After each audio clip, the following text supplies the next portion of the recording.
All right. This is Adrian Shepherd for Springtime Nations, and I'm here with Sean Gabb. Sean, you were for a long time, but are not now currently the leader of the Libertarian Alliance. Is that correct? That is correct, Adrian. Yes, the current leader of the Libertarian Alliance is Alan Bickley, who is doing, in my view, a very good job. Yeah, I'm still a big fan of the site. You occasionally contribute. Yeah, I that do, is but Alan keeps the flag flying for liberty, such as there is a flag to be kept flying for it in England at the moment. right. That's what we're here to talk about. Now, I know I've been reading your stuff for a while, and I would say that you don't have a particularly optimistic outlook on liberty in Great Britain. That'd be fair to say. I don't have a very optimistic view, but I've never had an optimistic view. I'm quite old now, and I remember the late 1970s, early 1980s, when many people said that this was the rebirth of English liberty, the English the English libertarian revival. There was undoubtedly a great deal more interest suddenly in classical liberalism or even outright libertarianism. However, when the Thatcher government was elected in 1979, it almost immediately began to put the ancient Constitution of England, a remarkably libertarian piece of work, through the legislative equivalent of a shredding machine. Every year of Margaret Thatcher's premiership, there was some gross violation of the ancient constitution or of an Englishman's right to be left alone and to regard the state as his servant and not his master. Nothing has improved since then. Indeed, things have grown considerably worse. Many people say that we should look for libertarian impulses among ordinary people. I don't think that's entirely relevant. Oh, if the great majority of ordinary people are of extraordinarily low-grade intellectual and moral character and who believe strongly in being pushed around, then you're on hiding to nothing. There will be no libertarianism in your country. But in my view, most English and American people would rather like to be free, but they don't think very much about politics. And what they think about politics is not, from a day-to-day point of view, tremendously important. I think the failure of libertarianism has been at the top.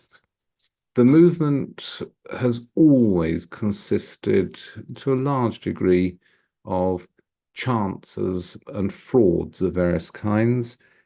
Since the Conservatives got themselves re-elected in 2010, the libertarian movement, such as it is in England, has first of all been destroyed and then its ruins taken over by by total frauds and charlatans.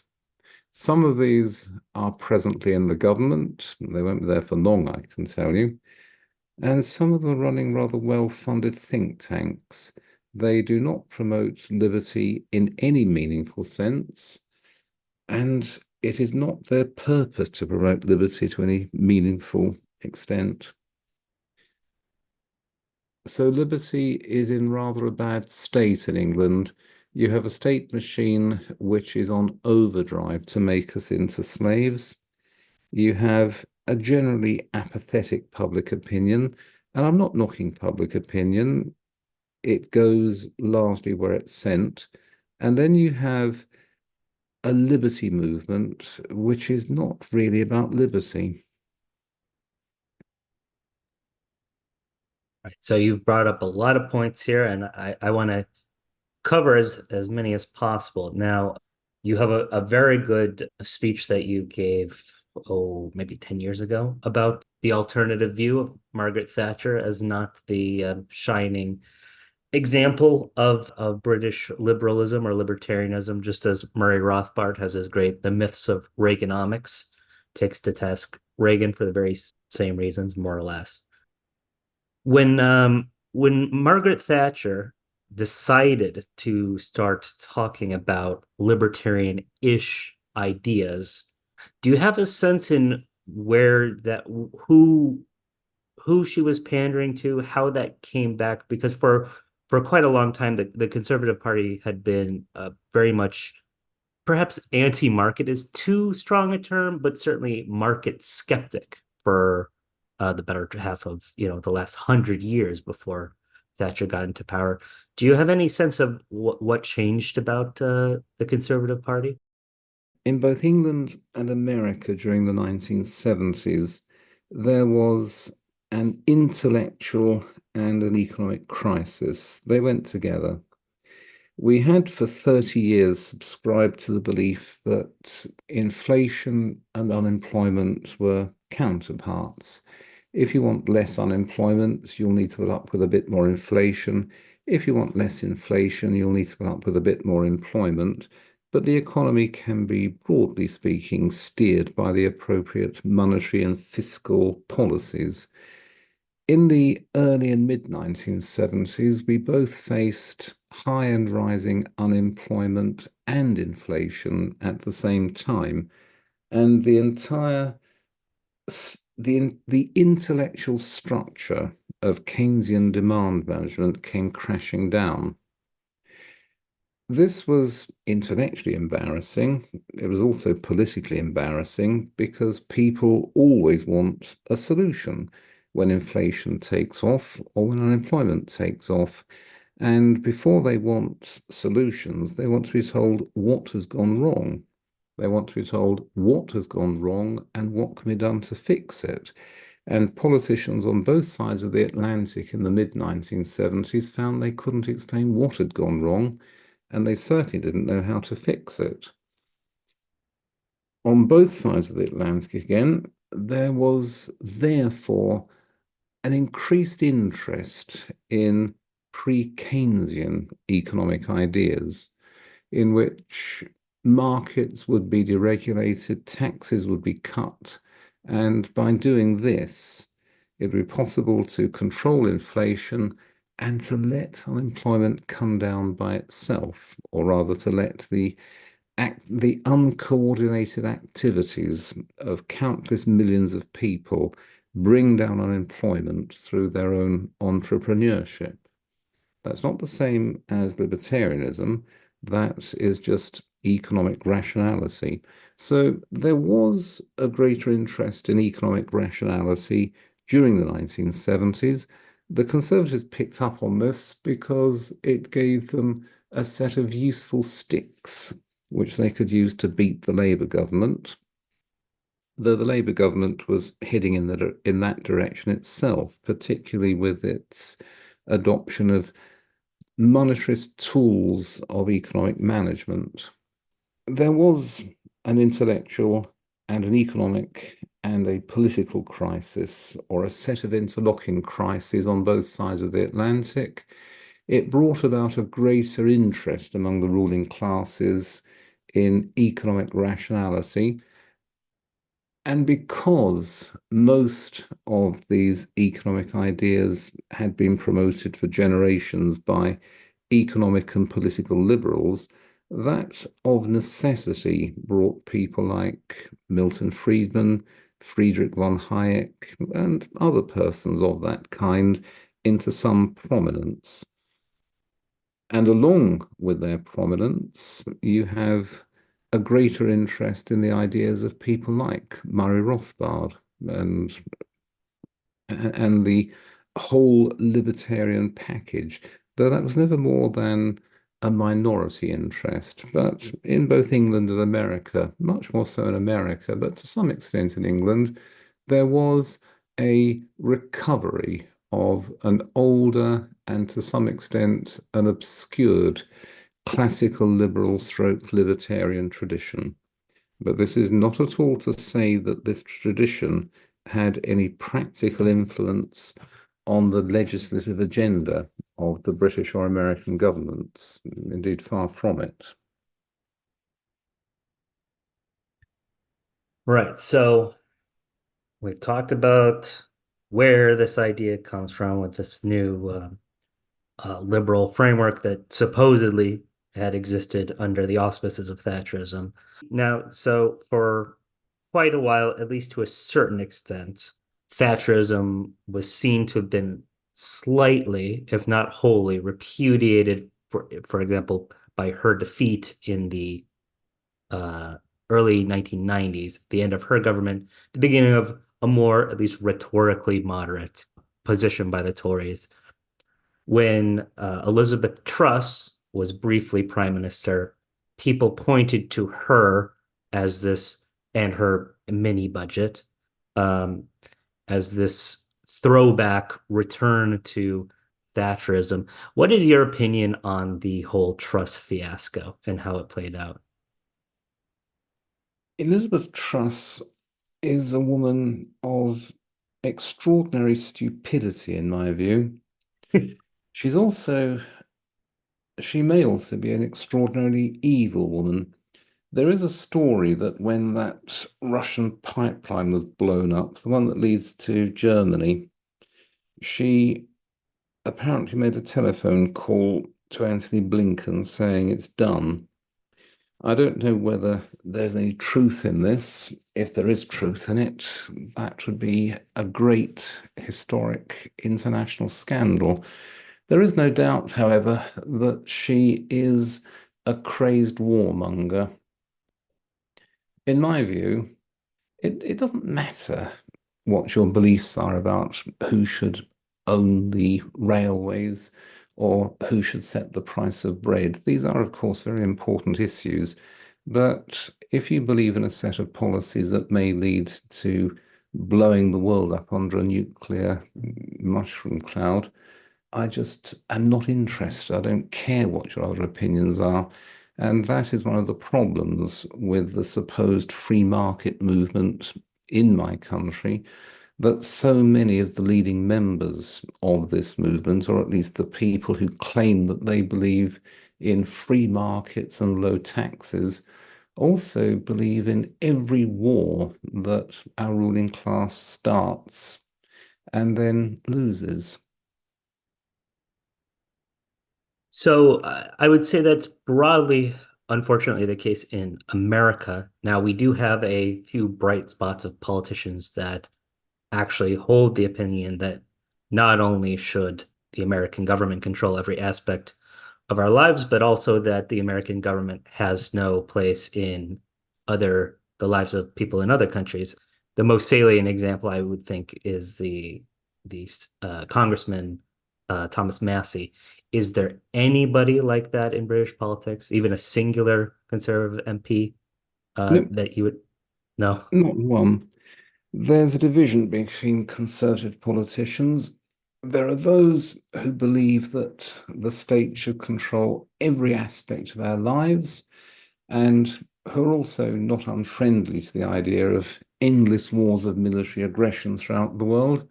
And then there are those who believe that not every single aspect of our daily life should be controlled by the state, and who are also very friendly towards our endless wars of military aggression throughout the world. That pretty well sums up the Conservative Party.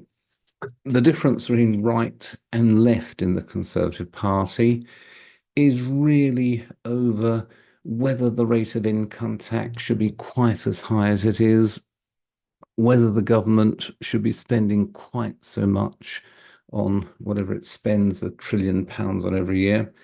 But on the really important issues of the ultimate state control of our lives and of the use of state power to spread death and misery throughout the world, there is no real difference.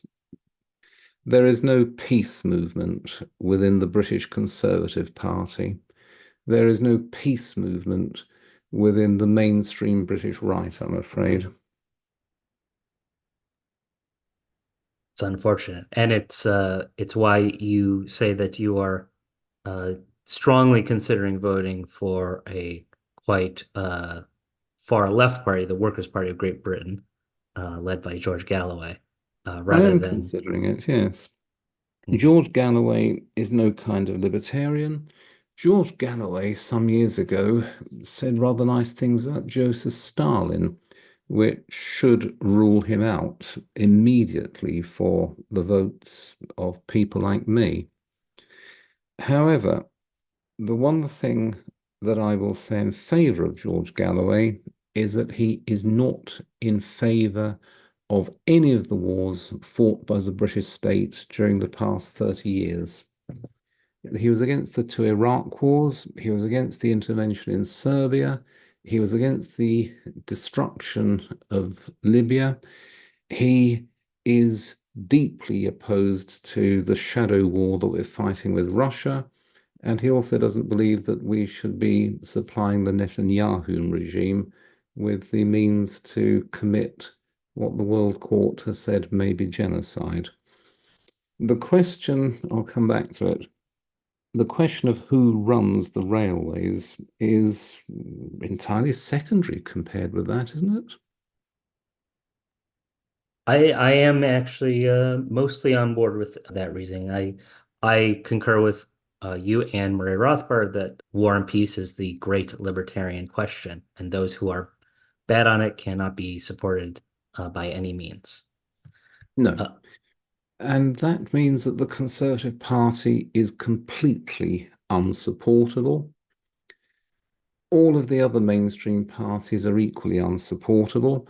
And if you are serious about wanting an end to the military industrial complex in this country, then your choices are not very wide, not very wide at all. There are a number of other things that might be said in favour of the Workers' Party of Britain. One of them is the reindustrialisation of Britain. Now, again, what George Galloway and his people have in mind is building large steel factories that produce nothing but pollution. We should not romanticize these people in any degree. State control of industry is not likely. Well, it has not historically been very successful, and there is no reason to suppose that it ever will be successful. We don't need to discuss the reasons for that. However, when I came into the libertarian movement, or rather when I came out as a libertarian in the late 1970s, I assumed that the number of things needed to be fixed in my country were not very large. It was a matter of cutting taxes, cutting government spending, returning the state-owned enterprises to the private sector, certainly doing other, at the time, considered rather naughty things like legalizing drugs and porn and kinky sex and so on. But otherwise, didn't need that much. There was nothing seriously wrong with the country. A 5-year legislative program of firm liberalism would be all that was needed. That was nearly 50 years ago, and since then, the difficulties have accumulated to the point where you look at modern Britain and it's just a vast disaster zone. Back in the 90s, I remember reading all of these gloating articles in publications like The Economist about the wonders of globalization, that top level countries like Britain should not even try to make things. What we should do was to focus on the things in which we nowadays had a comparative advantage, like services. Now, given a libertarian gloss or given a gloss of economic theory, this does look passably convincing, or at least it looks arguable. However, there is a class issue to this.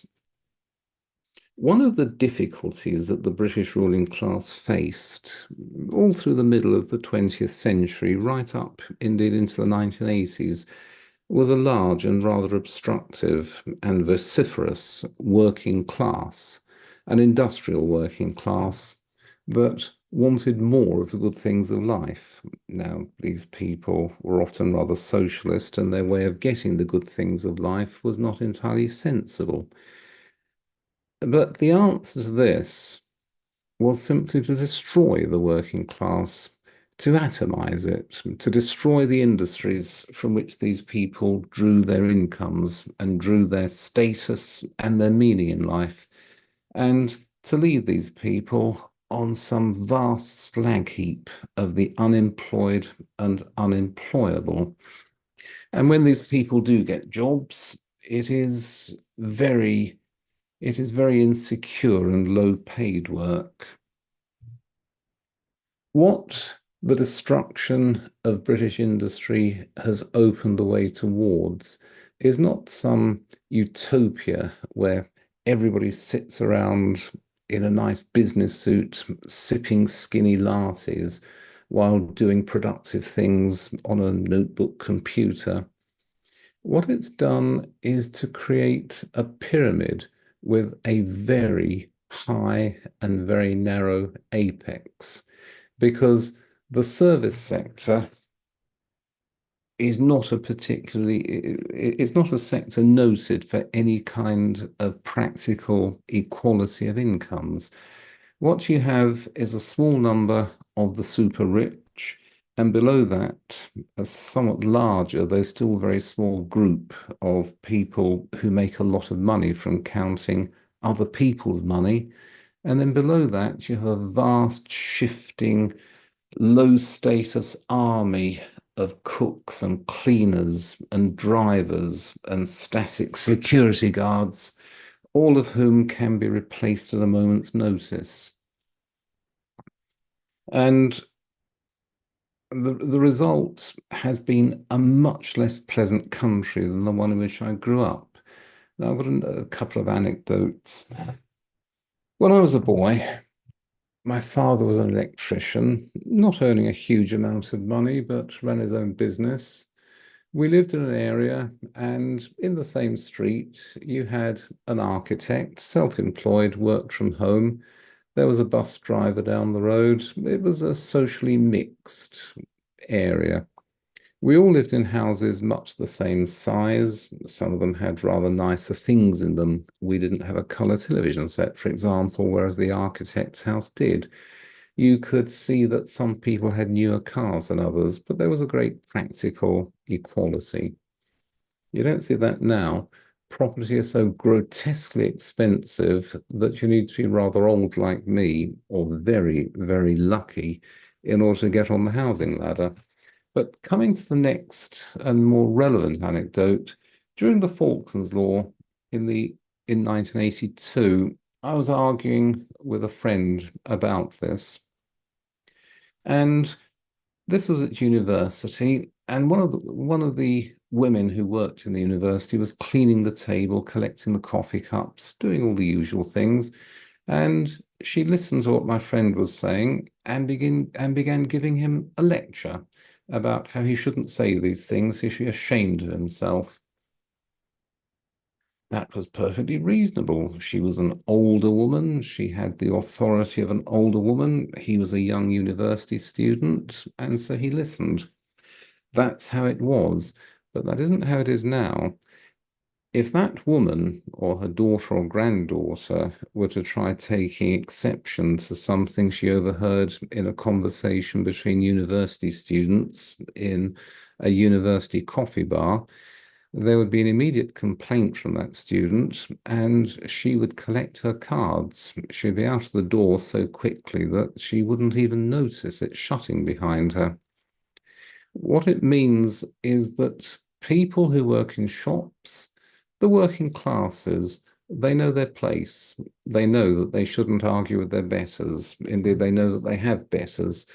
And so you find that these people are very obsequious and if you're an elderly middle class person like me, I suppose it's rather nice to be treated as a little god when you go into a coffee bar or a restaurant or when you go to a shop. But it isn't actually very nice when you consider that those people are living on the margins, and much of the population is doing that. It is a most unhealthy state of society. It is a reversion to the much more sharp class distinctions that you saw before the Second World War, before the 1950s, shall we say. And that is something that a government of reconstruction would need to address. And one of the ways of addressing that will be to allow or to enable the recreation of a large industrial base and the shriveling away of this parasitic financial sector. What I'm hoping is that very soon the Russians, the Chinese, the Indians, all the various people, all the various non-Western peoples will decide to stop contracting out the counting of their money to various places in the City of London. They'll keep it at home and count it there. And then all of these vast glittering towers of glass and concrete that deface the centre of London will become redundant. Inshallah. Do you think to a certain extent, let me ask it this way. Given this very dark picture of the present state of Britain and what you have laid out as what you think would be a at least a less bleak future, would you think the ideas of pan-secession, I don't know how familiar you are with this, the idea that the great global empires of the world as they exist, certainly America, the EU, and you could probably make the case Great Britain, and these can be fought through the cultivation of local, regional, ethnic nationalisms or other forms of separatism. Would you say, in your view, do you think that there is some, let's say, revolutionary potential when it comes to things like Scottish nationalism for dismembering the British Empire and ultimately this kind of fake, bureaucratic nightmare that British people live under today? I'm familiar with Keith Preston's work and I'm impressed by it. I'm not entirely sure that it's appropriate to a country like England. Oh, by all means, if Scotland wants to secede, then let it happen. And if Wales wants to secede, let it happen. And let something happen in Northern Ireland, in Ulster. However, what you'll find is that England is a cohesive nation. There are individual regions within the country, but there is no particular regional identity.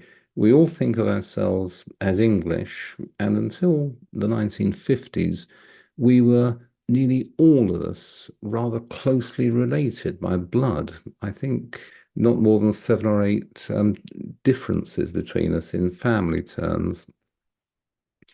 What you'll find is that the divisions within England are between the traditional population, the population of people who had lived here before about 1950 and whose ancestors had lived here since the 5th century AD, maybe since the 9th and 10th centuries AD.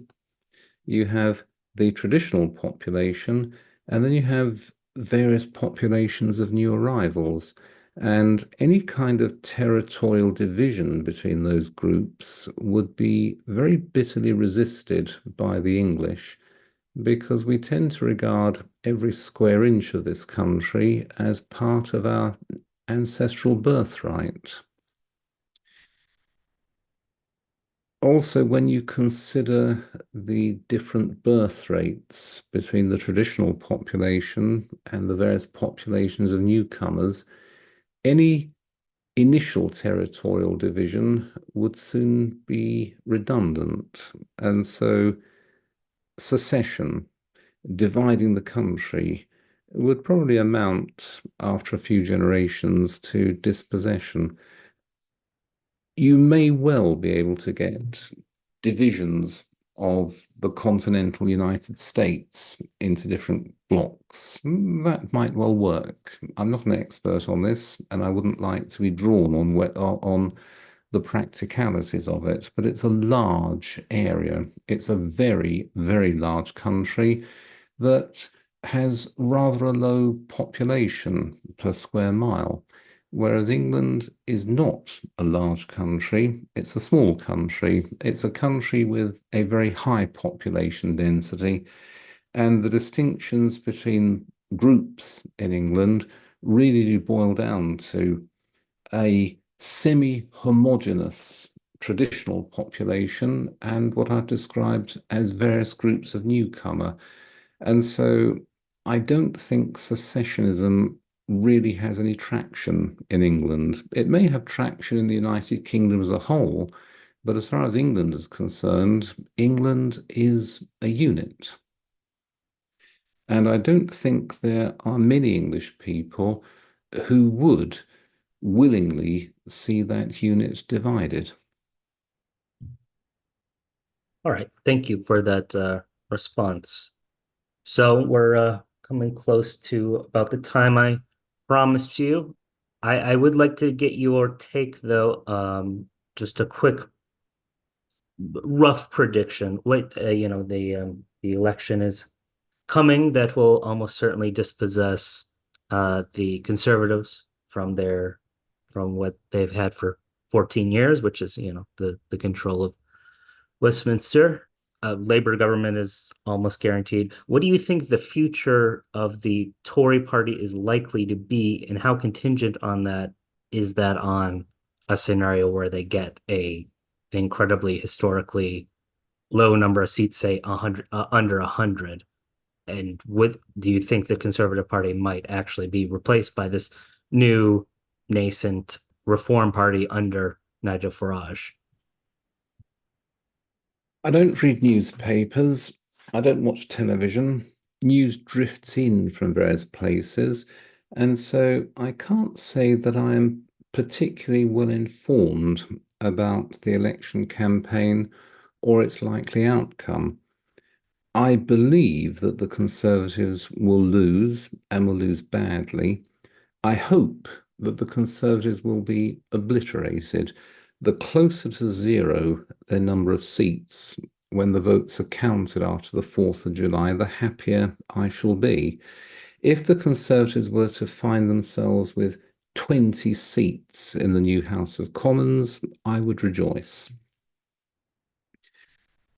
I regard the Reform Party as a useful vehicle for achieving that outcome. The Reform Party will divide the Conservative vote, and given our electoral system, if you split a party's vote, then the party's seats in the House of Commons will collapse. It may be that the Conservatives will get 20% of the vote at the election and far less than 20% of the seats. I don't regard it as particularly desirable if the Reform Party were simply to replace the Conservatives. There is far too much commonality of personnel between the Conservative and Reform parties. The Reform Party is already filled with the same kind of people who have brought the Conservative Party into disrepute. And given a Conservative meltdown, you can expect that there will be a large number of defectors from the Conservative Party to the Reform Party. It may be that the Reform Party will be more sensible on a whole range of issues than the Conservative Party has been, particularly on the carbon scam, the net zero stuff. It may be rather more skeptical about compulsory vaccination the next time we have a pandemic unleashed on us, put pandemic in quotation marks. It may even be a little less fanatical about fighting wars all over the world, but there is not a substantial difference between the Conservative and the Reform parties. The Reform Party is marketing itself as believing in the things that the Conservatives have always promised. That is an improvement on the Conservatives, but it's not a perfect improvement. I think, or rather, I hope that if the Conservatives are replaced in any degree by the Reform Party, this will be an intermediate reformulation of British politics. What we need is new political vehicles, which may include a substantial libertarian contribution, but which may not. It may be that we've gone past the stage where libertarian solutions have any relevance. I rather hope that isn't the case, but I suspect that it is the case. But I don't see a reshaping of British politics where the Reform Party simply replaces the Conservatives as particularly wonderful. Well, with all that, come to the end of the time that I promised to keep you, Sean. So this has been Sean Gabb with me, Adrian Shepherd, for Springtime of Nations.